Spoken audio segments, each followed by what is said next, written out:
Welcome, listeners. We are embarking on a journey of a lifetime, a journey which seeks the true meaning of life and how to live optimally.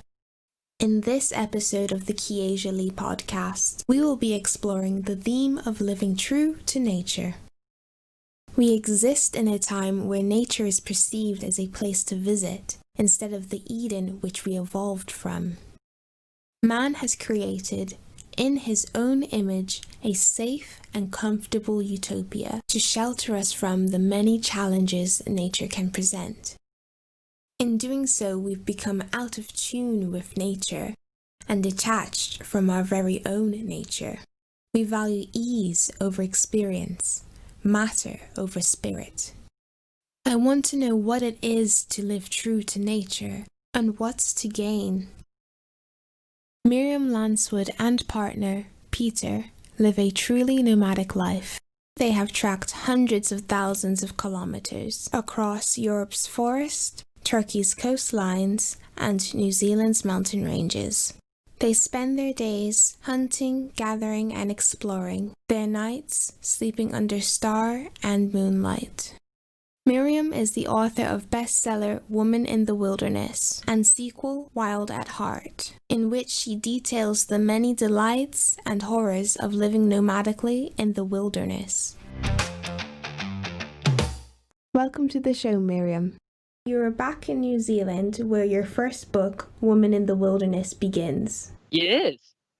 So it's 8:30 right now. I'm sitting in my shorts and t-shirt outside. It's a lovely day. Everything is green and it's midsummer. Amazing, isn't it? Yes, it is. What possessed you to abandon everything for the lifestyle that you currently live? My life of adventure really started when I met my now husband, Peter. I was born in Holland. I always dreamt of being a sports teacher in Africa. And directly after my studies, physical education, I went to Zimbabwe for a year and I was teaching there in a school. Unfortunately, as often happened with dreams, the reality was totally different from what I had imagined. And I was quite disappointed that I couldn't like it as much as I thought. So after 1 year, I thought I'm going to travel instead of work in a school. And I went to India. And after 5 months traveling around there, I met Peter, who is from New Zealand. And he used to be a university professor in New Zealand. And he had looked out of the window and thought, I want to be out there, not in a building. This is a waste of life. So he sold everything, resigned from his job, and went to live in India with one small backpack. And that's where I met him. He had been in India for 5 years, which is an incredibly long time because time in India is so intense. And so when I met him, he said, you can live, if you want to, without working. You have to just be very frugal and live very simply. And then you can have a life of adventure. So actually, my whole life changed when meeting Peter. And I was 22 at the time, and Peter was 52. And had I met him in Holland, I would have thought he was way too old. But, in India, I felt very free. And I thought I'd just, go a little bit with him and see how it goes. Little did I know that 15 years later, we would be still together. But slowly we were traveling over land, ended up in Papua New Guinea, where he almost died. And then we came to New Zealand, his home country. And I had to work for 1 year as a teacher. But bear in mind that we had been traveling for years. So that year of working felt a little bit unnatural. And during that year, we thought, okay, what are we going to do next? We're going to do something different. And every weekend, we used to go tramping and camping. And I never wanted to come back on the Sunday afternoon to go back to school, to go back to a house that I didn't really need to start with, and to drive in a car to town. And all of that I didn't value so much. So we thought, why can we not find a way to stay out here in the mountains permanently, maybe for 1 year, to do 4 seasons, for instance. And so that's what we did. I must say the movie Into the Wild, those very words were very inspirational. And we thought, yeah, why don't we go into the wild? And at the same time, we were reading a lot of books about expeditions up Everest, to the South Pole, to the North Pole, all that sort of extreme things. And we thought, yeah, we're going to do some of those adventures as well. And yeah, and basically, we wanted to be part of nature rather than just being an observer. We want to be part of that ancient circle of life of learning how to hunt, how to gather, live completely with nature, sleep on the ground, cook on a fire, and move around in a tent, just like the nomadic people, our ancestors, really. Yeah, so that's the story in short. So this might be a little bit obvious, but I'm guessing you certainly prefer to live this way than to return back to civilization. Yes, and I think the main reason would be that it sort of would feel meaningless. And also, if I have a job, I have to have a house and then I have to live in a house. And for me, being in a house feels like being in a dead environment. The walls around me are not living in any way. Quite on the contrary, they are breaking down every year a little bit more, right? You have to patch it up for a house to be good again. Whereas in the forest, I feel we are in a living world. All the trees are growing every second, are growing more and more and more. We're living near a river that's like always flowing and pure, and we are living with the birds and the animals. At night, we hear the night animals. Yeah, so for me, that's the living world. And being in a house, in a suburb with an asphalt road, and go in a machine, the car, through town, that feels completely artificial to me. And then I think I would feel that feels to me like slowly dying. That part of me, my inner fire, is slowly going out. And if I have a choice, I would not choose that. And that's because you're not pursuing something that's meaningful. And like you say, it is purely synthetic, but it's been this way for such a long time that most don't know how to live without these things. No, indeed. And I wonder, what is the price we pay for civilization? And if I look at most people's health and what I said, the way they move, the way their posture is, I see that's not healthy. That's not the way we meant to be.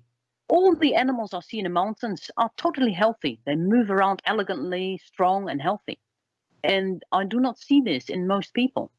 And their mental health is not very, they look burdened down, they look depressed, they look anxious. And I think this is the price we pay for civilization. And if I would live in civilization, I would become exactly like everyone else. When you guys first set out on your adventure, obviously you wanted to learn how to hunt and survive using your own skills and knowledge, but you also wanted to explore what living in the wilderness would do to your mental state and to your body. What's changed? And I noticed at first that my senses improved a lot. So my sight became a lot better, mainly because of hunting.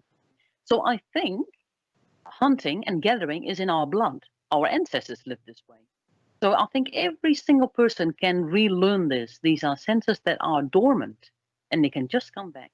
And so I saw that my eyesight became better, my sense of smell became a lot better, hearing, and also a sense of intuition of even of which plants could be medicinal.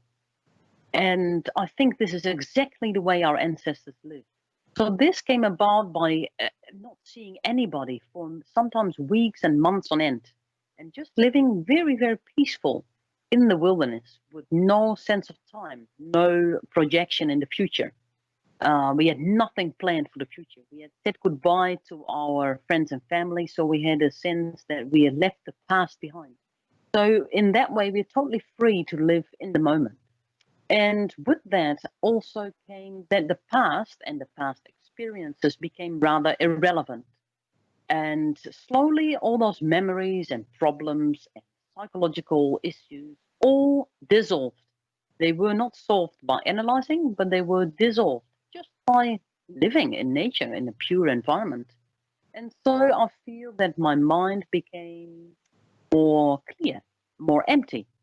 And so if your mind is more empty in a way, then I can take in more things. So I deal with problems when they arise. So instantly solve problems because of this clarity. And that stops the building up of problems. And so this has helped me greatly in the last years. And do not accumulate conflict. It certainly seems as if living in nature has done you guys well. Yes, I think so. When you go into the unknown, you prepare for every hypothesized challenge that you can imagine. But in reality, we are still naive because we haven't experienced it yet. Have you experienced anything unexpected, or were they predictable? Yes, we're stepping into the unknown. We never know what happens, but we feel quite capable of dealing with most of the problems. Again, because of this philosophy, the less we have, the more free we are. And also, the more extreme situation, the more we learn. And if I have a conflict with Peter, my husband, I am observing myself. How am I dealing with this? So this attitude makes for an inquisitive mind. So part of me is always curious how I am dealing with problems. So I have the attitude of, how will I deal with this? And that's, I think, we can deal with absolutely anything that comes. Does each day present its own challenges? So our most problematic element in the wilderness is the weather. And the weather changes really quickly. We might wake up with beautiful sunshine, and in the afternoon we have a storm, terrible wind, hail, snow, anything could happen. And so we have to be prepared. So for the rain, we just collect firewood. But after 7 years in the wilderness in New Zealand, we went to Europe and we walked 2,000 kilometers through West Europe and Bulgaria and Turkey. And a lot of things happened because we didn't plan anything. People-wise, we ended up in a cold. We ended up in Australia where we nearly got murdered by people who thought were our friends. So the most bizarre situations. It's good for writing a book, but it's rather distressing to be in that situation. But in every situation, we feel that we can walk away. We shoulder our pack and we literally walk out. And that in itself is an enormous skill. So it comes with physical strength that brings our mental strength. Wow.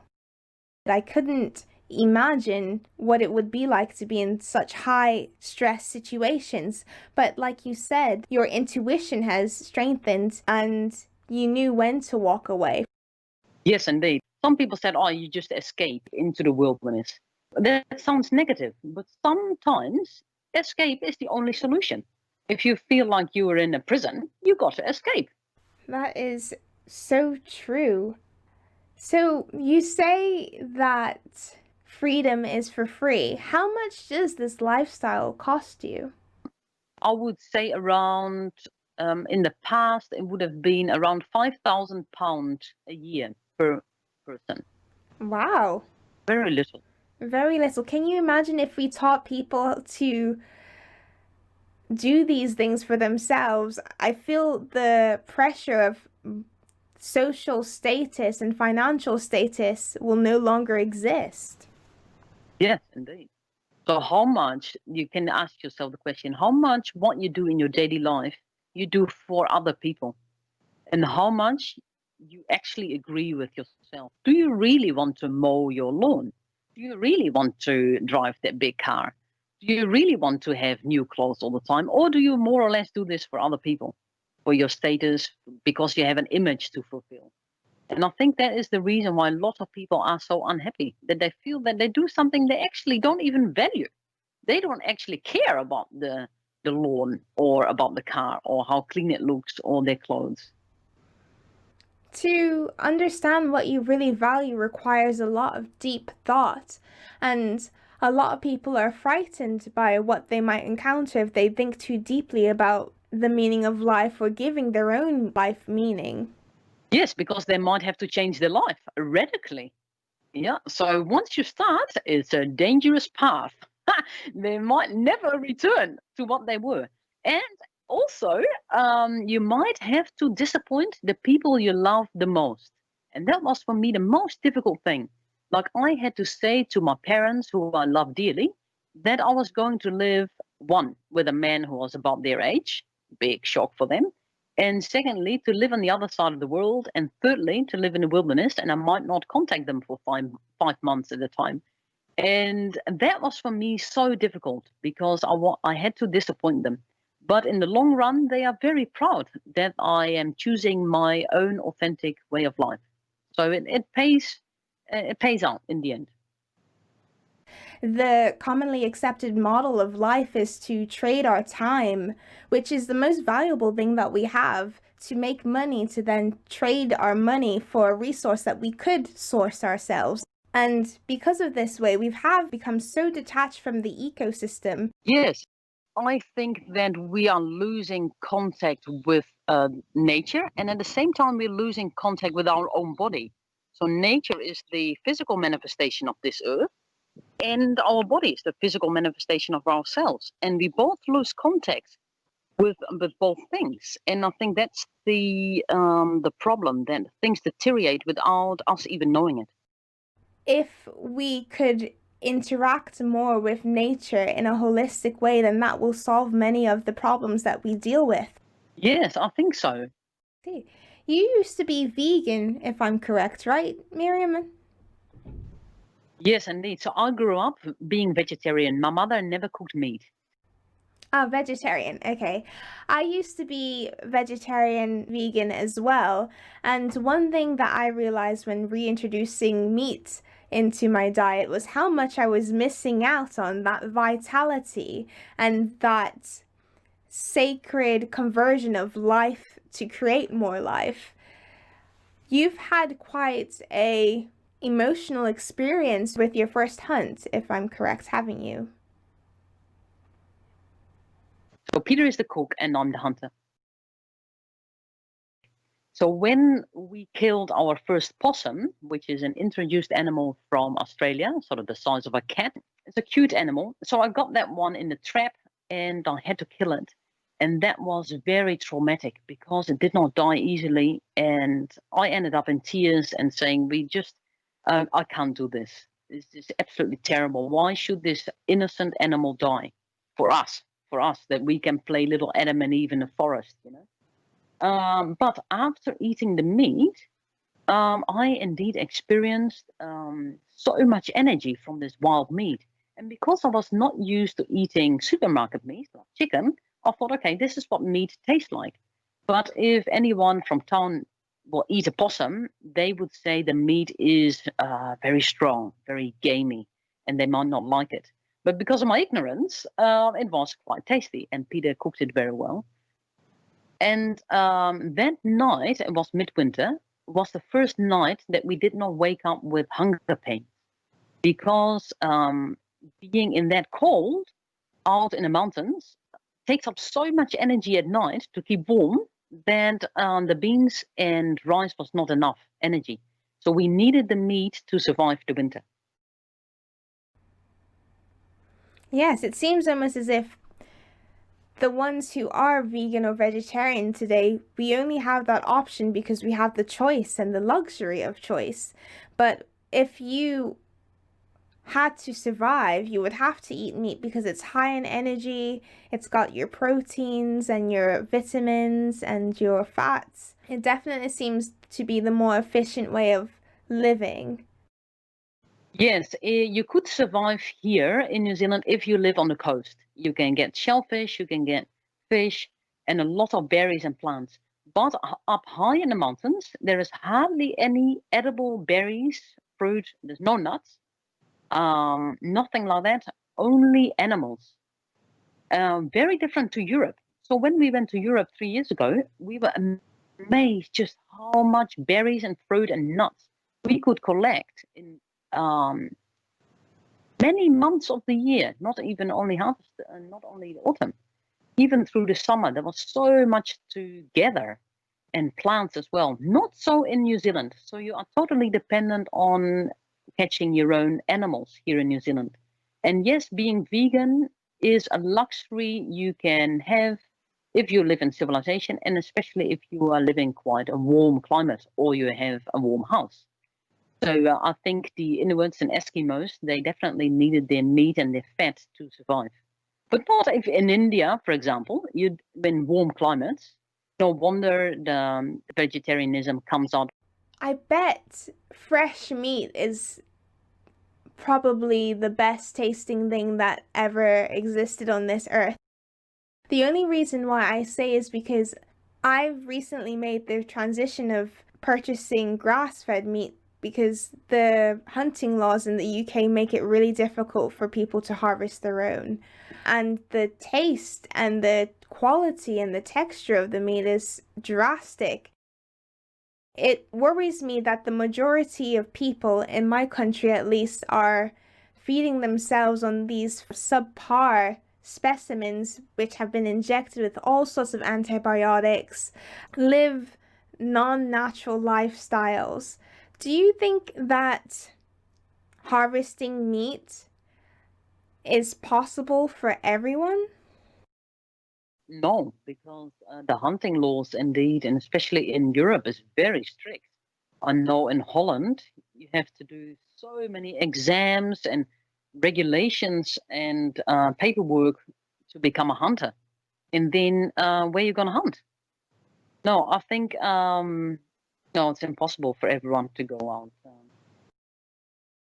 It's a shame because it's a part of our intrinsic nature. In the UK, every square inch of land is owned and covered in fences. And even the animals are privatized because they all belong to farmers. It's a shame that we've made this transition from food is for all to food is for those who can afford it. But I cannot wait for the day where I would be allowed to hunt and gather my own food. I'd imagine it'd be much more rewarding than going to a grocery store.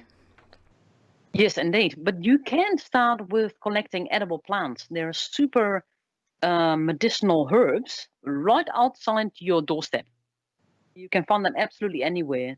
The plantain and the clover. There's just so many herbs that are growing anywhere on the side of the road. Yeah, maybe that's a good start. How do you go about enjoying your food? Because I think your relationship has changed somewhat where you see food as a means of survival. But for me still, see food as a means of pleasure. I enjoy cooking these intricate dishes and bringing multiple elements into it. Was that a big adjustment for you? Yeah, my main discovery is that when you are a little bit hungry, any food tastes absolutely delicious. And sometimes in the mountains, we are craving, say, oh, I would like to have a muffin or something. Then we come to town, as stay with a friend, as we do now, and there's tons of cakes and muffins and chocolate and biscuits and everything. But guess what? Because we are not outside and we already eat too much, we're not so hungry anymore. And then it's so disappointing. The chocolate doesn't taste nowhere near as good as if I had that piece of chocolate in the mountains. Yeah, so it's so related to how full your stomach is. It doesn't taste so good if you're not as hungry, and that's the funny bit. So, what would you say is the greatest lesson nature has taught you? I think that we somehow believe that we have to earn our life, that we have to do something, that we have to prove ourselves. But actually, if you made it through, you were born as a baby and you made it through your first years and you made it all through life, then you deserve to be here. And especially in the nature, if you are able to live, just live and survive all your diseases that you get, you have earned your place on this earth. And so you don't have to prove yourself. And realizing that gives an enormous sense of rest. I don't have to do anything anymore. I don't have to prove anything or um, I don't know. It just gives me a sense of peace in my mind that I can just be. Yes, just be. Yeah, because that's all there is to it. Living, the meaning of life is just being. We don't have to do anything to prove it or earn our living. Of course, like you said in your book, that possessions have a way of possessing people. And that's because we spend our lives thinking that we're adding value to our lives by accumulating all of these things. But are these things really essential for life? No, quite on the contrary, they burden us down. They complicate our life. Yes, but also it's very important to see your philosophy about freedom. Like we believe that the less we have, the more free we are, and a lot of people believe that the more money they have, the more free they are. So they can go to a hotel, they go to holidays, and enjoy themselves and live in luxury. And so I think the philosophy is very important. So we are more happy if we own less. So, what would you consider as your top tools for survival? Like, what is in your bag at the moment? What do you need to sustain life? And do you bring anything just for the sake of leisure? Yeah, books. So one thing that's not absolutely necessary is books, and then we take books that we can read many, many times. So not novels, but more philosophy. At the moment, we are reading Friedrich Nietzsche. Thus Spake Zarathustra. We can read endlessly and still not understand it. And another one, which is slightly easier, is Krishnamurti, an Indian philosopher. And we've read many books of him and well. So other tools are, well, of course, mat, sleeping bag, and tent. That's the basic thing. And then we think a lot about which clothing to take. So my rule is that if it's really cold, I put on all my clothes. And if there is anything left over, that's obviously not necessary. And so, yeah, warm socks, legging, shorts, one long trousers, t-shirts, and then a jumper. And then I've got a feather jacket, a body warmer feather jacket, and a hat, very important, and a sun hat because the sun is so strong here in New Zealand. So I do take sunscreen, sunglasses, and a sun hat just to protect my skin. And for the rest, my main thing is bullets, my gun, bullets, and my hunting knife, and a piece of string. Because if I shoot an animal, I hang it upside down with a piece of string into the tree, and that's how I skin the animal. Take the skin off. So that's very important. And that's to make it lighter, isn't it? Yeah, skin the animal and take the guts out and carry it back to camp. Yeah, that makes it a lot lighter to carry it back. That's right. And then we have a billy, which is a pot with a handle, and that hangs on a billy hook, and then a piece of string, and we make a tripod. And that's super handy over the fire. So you can lower the pot down and put it up again. So that's the way Peter cooks. Yeah, I think that's the basics. Humans are vulnerable to many harms. It's even more apparent when we solely rely on ourselves for survival. To sustain life, all animals must obtain food, secure shelter, water source, and ideally find a mate. Human beings, being animals, are no different. You mentioned that you guys nearly died when you were in Papua New Guinea. Was it because you were struggling to find a resource? Oh, no, malaria. Peter nearly died of malaria in Papua New Guinea because it's just so much there, and the hospitals there were non-existent, and there were no doctors, and it was really quite terrible. When you guys were trekking across New Zealand, his malaria came back, and that was another near-death experience for you guys. Yes, indeed. Especially Peter has had a lot of near-death experiences because he is always walking on the edge, and it's probably true for both of us. So we're taking the risk, and what we say, we embrace insecurity, and sometimes this goes completely wrong. And in my second book, Wild at Heart, I also describe how Peter gets kidney failure when we were traveling in Australia. First, it was acute renal failure, and later this developed into a chronic kidney failure. And so this was again a near-death experience. But Peter has had experiences with coming close to death. And what it taught him was that he does not need to be afraid of death. And I think in this case, a lot of people are afraid to die, but this takes up a lot of energy. And in his case, if that energy is not used up for being afraid, it helped him to recover. Yes, death anxiety is very prominent in our culture. We do everything to prevent it. We inject ourselves with all these different types of medications to prolong the inevitable. I think when you lose your fear of death, you start living more fully. Death also is very much part of life. So we are in the mountains. I am hunting. I'm killing animals, are taking life so that we can live. And so we're very aware of this cycle of life and death. Death is for us part of life. And one day, this is one absolute certainty, one day we will die, all of us. And so we have to come to terms with that. And indeed, as you say, a lot of people in modern society try to fight that.